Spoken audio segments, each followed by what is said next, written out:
a new kit, which is a level 5. Now, this is going to be interesting because I've never really designed or made a level 5 before. So this could be pretty tricky, and already, well, let's have a look inside. So, Vietnam War era, M109 US Army Howitzer. Got the nice Hueys flying in the background. I'm on this Vietnam project, and so this is looking good. Right, so let's have a look and see what's in the box. Alright, so straight off the bat, really nice. Revell have done a really good job of now changing their instruction manuals and making them kind of a little bit more updated for a newer generation. Really nice color schemes, really nice looking, simple, easy to put together parts.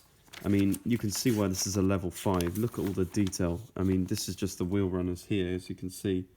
But let's just have a look at the very beginning so we can see. Yeah, Revell's really done a really nice job over the years of just changing their old school kind of instruction manuals. Right, let's have a look at these decals. Right, so these decals look quite nice. Let's have a look here.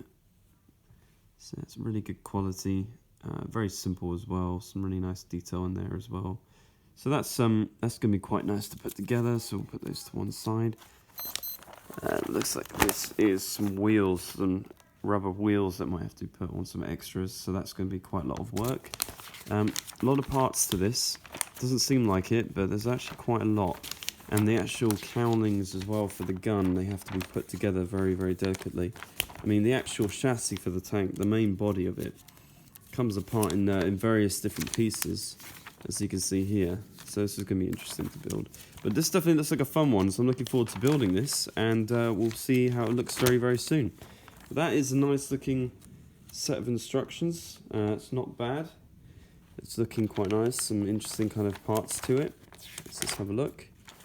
Yeah, look at that. That's really nice. So these are still the same these are still the same 109s that they used later on. So this is 1968. This is what I'll be doing. This will be Vietnam War era. Some really nice colour there. And then also 1971 Center Forge. So there you go. So that's a really nice looking...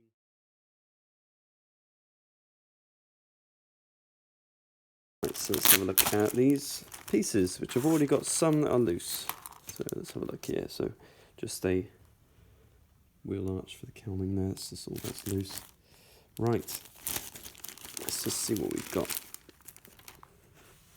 Some really nice looking moulds. Really, really smart. I like that. A lot of detail. More detail here as well. And these are quite interesting, these parts that go on the back of the actual vehicle. So these are little kind of nets that hold some interesting kind of things you can put in there. So that's quite nice. This is quite a large kit. Well, not really. I mean, it's just quite a compact. I'm sorry, it's quite a compact little thing. That's the size of the turret there. So you know, if you compare that to the size of, let's say, M48A3, which is the one that I just recently finished from the last video. I mean, this is the black wash version. You can see the size comparison. It's quite different for sure. Yeah. So this is going to be kind of a small little howitzer. That's the whole point. It's meant to be quick and effective, and scoot and shoot type situation. So I guess you could say it's probably closer to the size of a M113 APC. So it's an APC size pretty much, as you can see there. It's not bad. It's quite interesting. So let's continue having a look inside. There's some more pieces here. And the wheel arch, my goodness. These wheels look very complex, so this is going to be quite an interesting build, that is for sure. A lot of different parts here. Oh, they're dropping off. A lot of different parts. So all these wheels that need to be put together and created. It's quite going to be very interesting, but this is what I'm really happy about. Look how easy these tracks appear. I mean, I like I do kind of prefer working with these flat tracks because you can bend them and you can do all kinds of things with them, but they're not bad. I mean, there's a small set of wheels really for the whole thing, so that's really nice.